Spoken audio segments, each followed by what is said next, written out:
Today the plan is to shoot something very simple, very basic story. Basically a guy chilling out on his couch, someone knocks at the door, so he just goes have a look and surprised, there's nobody there.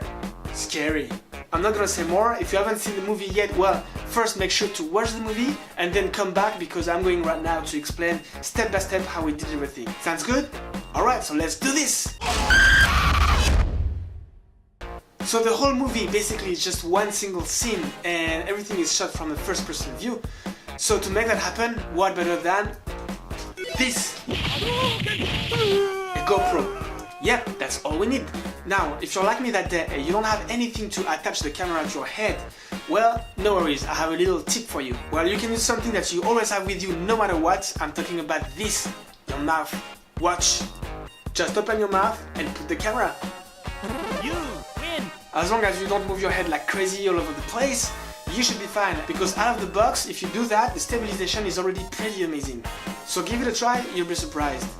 One of the big challenges on these kind of movies is that most of the time it's actually pretty difficult to find some good places to cut. On that movie, for example, I had to cut at two places. The first time is when the guy is actually coming back inside the house and is able to see the living room again. Well, I had to find a way to create that whole mess. And then the only way would be to cut. And the second time is right before the final scene, when the guy turns around and sees the monster. So when I shot the movie, it was pretty much improvised, and I had no plan to actually show the monster. But I just thought it would make things more interesting. So the next day I actually asked my wife to participate, and she was very happy to do the monster. And so yeah, to make that happen, I had no choice but to cut. And usually the best way to cut in these situations is to do it when the camera is changing directions. And this way, with the motion blur, it's actually pretty easy to cut right in the middle and have a kind of a seamless shot. See that? That's it, that's the cut. So very simple trick, but it works wonderfully most of the time. So one other thing about that movie and shooting with the GoPro in the mouth is that obviously the sound is pretty terrible. So to have something with better quality and more convincing, you don't really have any choice, you have to re-record the whole thing.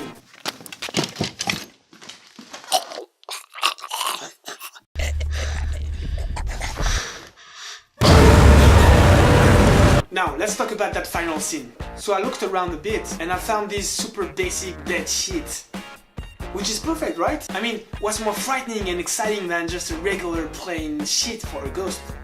So that final scene really was just a matter of, moving backwards till I reached the end of the room and climb the sofa, put the GoPro as high as I can on the ceiling, hold it for a few seconds, and then as I fake falling down, I have to find ways to put the camera back in my mouth so that I can show back my hands in the screen and push for a more convincing realistic fall. And the very last bit really is just to play around a little bit with the exposure when the ghost does his thing, and that's it. The sound design does all the rest, it's what actually makes the whole thing powerful.